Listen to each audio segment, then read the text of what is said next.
우리는 매년, 매달, 혹은 매일 아침 눈을 뜨며 다짐합니다. 오늘은 다를 것이라고.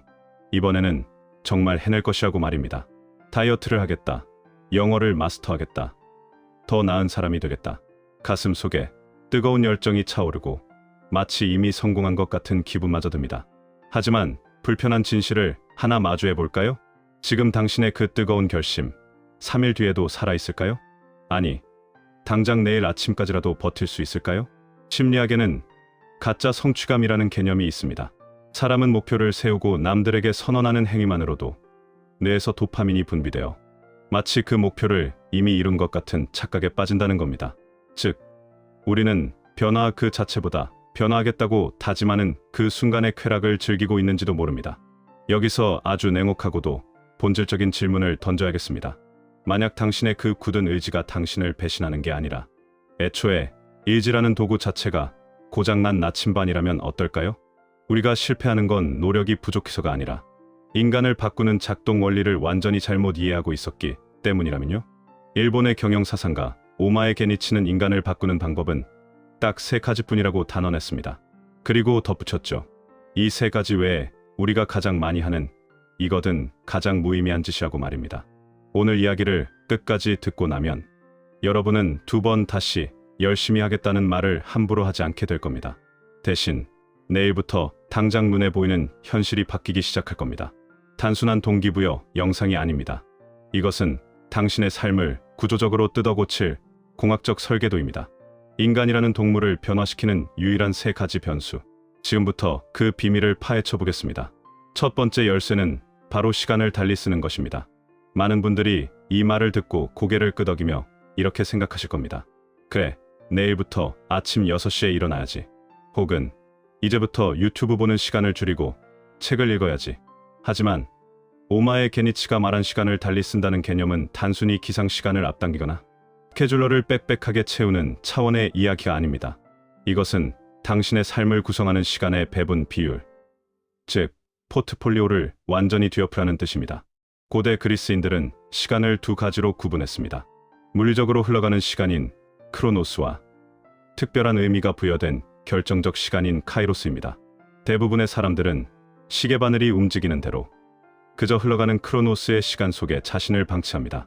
아침에 일어나서 급하게 출근하고 정신없이 일하고 퇴근 후에는 지쳐서 스마트폰을 보다가 잠이 듭니다. 이런 패턴이 반복되는 한 당신이 아무리 굳은 결심을 해도 결과값은 어제와 똑같이 나올 수밖에 없습니다. 왜냐하면 인간의 뇌는 인지적 구두쇠이기 때문입니다. 우리 뇌는 에너지를 아끼기 위해 익숙한 시간 패턴을 그대로 답습하려는 강력한 본능이 있습니다.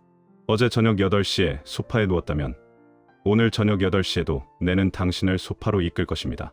이것이 습관의 관성입니다. 그렇다면 어떻게 시간을 달리 써야 할까요? 여기서 필요한 것은 시간 관리가 아니라 시간 혁명입니다. 여러분이 하루 24시간 중 자신의 미래를 위해 능동적으로 통제하고 있는 시간은 몇 시간입니까? 세계적인 작가 무라카미 하루키는 소설을 쓸 때 영감이 떠오르기를 기다리지 않는다고 합니다. 그는 새벽 4시에 일어나 5시간 동안 글을 쓰고 오후에는 달리기를 합니다. 그는 이것을 반복의 힘이라고 부르며 그 반복이 자신을 최면 상태로 이끌어 더 깊은 내면의 세계로 들어가게 해준다고 말합니다. 그에게 시간 배분은 단순한 일정이 아니라 작가로서의 정체성을 지키기 위한 엄격한 의식입니다. 여러분이 지금 변화하고 싶다면 기존의 삶 틈새에 새로운 것을 끼워 넣으려고 하지 마십시오. 이미 꽉 찬 물잔에 물을 더 부으면 넘칠 뿐입니다. 시간을 달리 쓴다는 것의 핵심은 더하기가 아니라 빼기에 있습니다. 무의미하게 흘려보내던 시간을 과감하게 잘라내고 그 빈 공간에 당신을 변화시킬 수 있는 절대적인 시간을 확보해야 합니다. 스토아 철학자 세네카는 인생이 짧은 것이 아니라 우리가 낭비하는 시간이 많을 뿐이라고 일갈했습니다. 여러분의 하루를 냉정하게 기록해 보십시오. 내가 주도하는 시간인가? 아니면 상황에 떠밀려가는 시간인가? 그 시간을 통제하지 못한다면 당신의 인생은 영원히 타인의 스케줄에 맞춰 흘러갈 것입니다. 지금 당장 당신의 하루 중 가장 낭비되고 있는 1시간을 찾아내어 삭제하십시오. 그것이 변화의 첫걸음입니다. 2번째 방법은 사는 곳을 바꾸는 것입니다. 아마 가장 시행하기 어려운 조건처럼 느껴질 겁니다. 당장 이사 갈 돈이 없는데 어쩌라는 거냐? 라고 반문하실 수도 있겠죠. 하지만 오마에 게니치가 말한 사는 곳의 의미는 부동산의 가치를 말하는 게 아닙니다.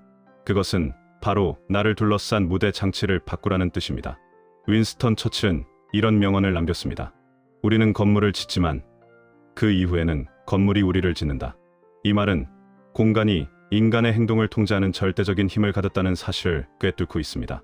여러분, 한번 솔직해져 볼까요?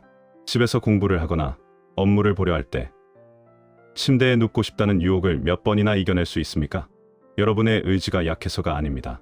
여러분의 뇌는 이미 그 공간을 쉬는 곳, 잠자는 곳, 유튜브를 보는 곳으로 프로그래밍해뒀기 때문입니다. 뇌과학에서는 이를 맥락적 단석한 텍스추얼 큐스라고 부릅니다.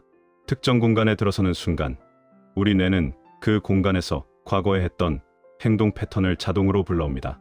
그러니 넷플릭스를 보던 소파에서 영어 단어를 외우려 하는 건 뇌의 회로를 역주행하는 것과 같은 엄청난 에너지 낭비인 셈이죠. 맹모 삼천지교, 맹자의 어머니가 자식 교육을 위해 3번 이사했다는 이 고사성어는 단순한 옛날 이야기가 아닙니다. 그것은 인간이 환경에 얼마나 취약한 존재인지를 보여주는 가장 강력한 증거입니다. 시장이 있는 곳에서는 장사꾼 흉내를 내고 서당 근처에서는 글 읽는 흉내를 냅니다. 인간은 카멜레온입니다. 우리는 우리가 속한 배경색에 맞춰 자신의 색깔을 바꿉니다. 실리콘밸리의 수많은 혁신 기업들이 왜 허름한 차고에서 시작되었을까요? 단지 돈이 없어서였을까요? 아닙니다. 차고라는 공간이 주는 투박함, 여기서는 무엇이든 부수고 새로 만들어도 된다는 그 공간의 암묵적 허용이 그들의 창의성을 폭발시킨 겁니다. 만약 그들이 처음부터 대리석이 깔린 완벽한 사무실에서 시작했다면 아마 실패를 두려워하느라 혁신은 일어나지 않았을 것입니다. 여러분이 지금 변화하고 싶다면 지금 당장 몸을 다른 좌표로 옮겨야 합니다. 물리적으로 이사를 갈 수 없다면 적어도 여러분의 방을 전투기지처럼 재배치하십시오. 책상 위에는 오직 목표와 관련된 것만 남기고 시선을 뺏는 모든 잡동사니를 치우십시오. 아니면 퇴근 후 집으로 가지 말고 도서관으로 혹은 낯선 카페로 가십시오. 익숙한 공간이 주는 안락함은 변화의 가장 큰 적입니다. 낯선 공간이 주는 긴장감, 그 적절한 스트레스가 여러분의 뇌를 깨우고 새로운 사고를 가능하게 할 것입니다. 기억하십시오. 의지로 공간을 이길 수는 없습니다. 공간을 바꿔야 생각이 바뀌고 생각이 바뀌어야 행동이 바뀝니다. 여러분을 가두고 있는 그 어항을 깨고 나오십시오. 마지막 3번째, 그리고 가장 강력한 인간 개조의 도구는 바로 새로운 사람을 사귀는 것입니다. 이것은 단순히 명함을 교환하거나 인맥을 넓히하는 얄팍한 처세술이 아닙니다. 이것은 당신의 뇌를 재설계하는 생존 전략입니다. 미국의 동기부여가 짐 로는 당신이 가장 많이 어울리는 5사람의 평균이다라는 유명한 말을 남겼습니다.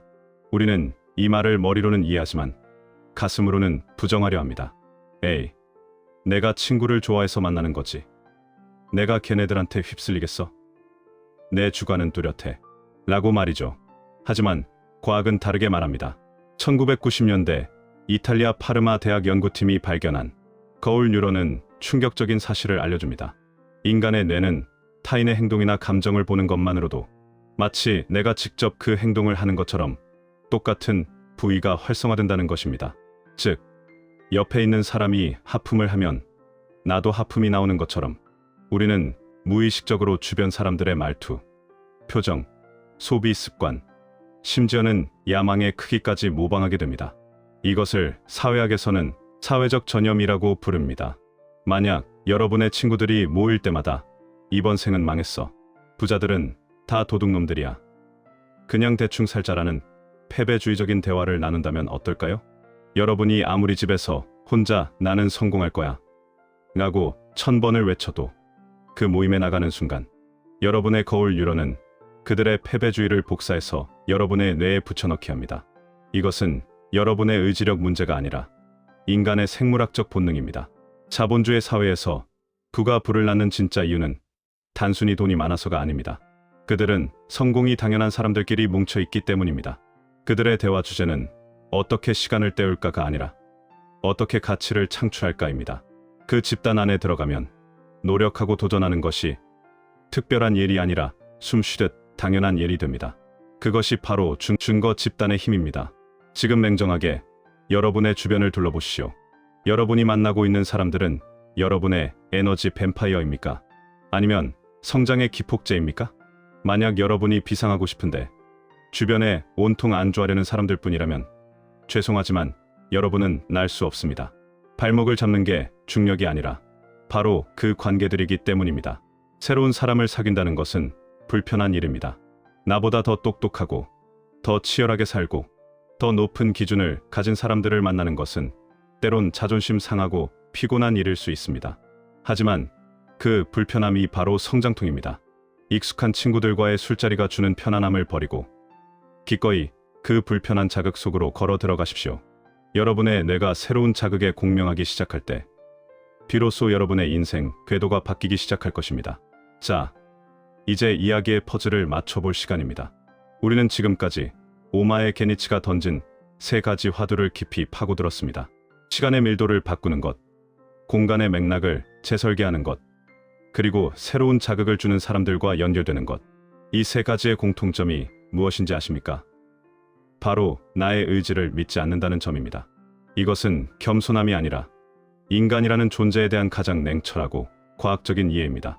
프랑스의 실존주의 철학자 장 폴 사르트르는 말했습니다. 실존은 본질에 앞선다. 이 말은 우리가 어떤 고귀한 본질이나 계획을 가지고 태어난 것이 아니라 우리가 매 순간 선택하고 행동하는 그 자체가 곧 나라는 뜻입니다. 아무리 거창한 계획을 세우고 아무리 굳은 결심을 해도 여러분이 오늘 쓴 시간, 여러분이 머문 장소, 여러분이 만난 사람이 바뀌지 않았다면 죄송하지만 여러분은 단 1mm도 변하지 않은 것입니다.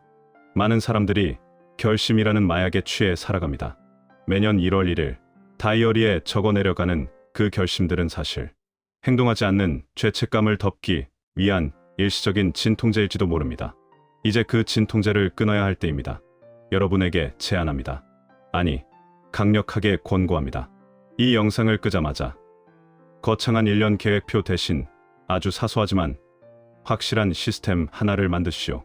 첫째, 스마트폰에서 당신의 시간을 좀 먹는 앱 하나를 지금 당장 삭제하시오. 둘째, 침대 위치를 바꾸거나 책상 위의 배치를 완전히 뒤집어 보십시오. 셋째, 평소라면 절대 연락하지 않았을 당신에게 영감을 줄 수 있는 낯선 모임이나 멘토에게 이메일을 보내십시오. 단 5분이면 됩니다. 이 작은 물리적 변화가 여러분의 뇌에 뭔가 달라졌네? 라는 신호를 보내기 시작할 것입니다. 그 작은 균열이 결국 거대한 댐을 무너뜨리고 여러분의 잠재력을 가로막던 벽을 허물 것입니다. 오마에 게니치는 말했습니다. 인간을 바꾸는 방법은 이 3가지뿐이다. 이 명제에 동의하십니까? 아니면 여전히 새로운 결심이라는 환상 속에 머무르시겠습니까? 선택은 여러분의 몫입니다. 하지만 기억하십시오. 아무것도 하지 않으면 아무 일도 일어나지 않습니다. 오늘 여러분이 설계한 시간, 공간, 사람이 곧 10년 후 여러분의 모습입니다. 여러분의 시작을 응원하는 마음으로 묻겠습니다. 이 3가지 중 오늘 당장 여러분이 바꿀 한 가지는 무엇입니까? 지금 댓글로 여러분의 그 작은 혁명을 선언해 주십시오. 그 선언이 여러분을 새로운 차원으로 이끄는 첫 번째 도미노가 될 것입니다. 시청해 주셔서 감사합니다.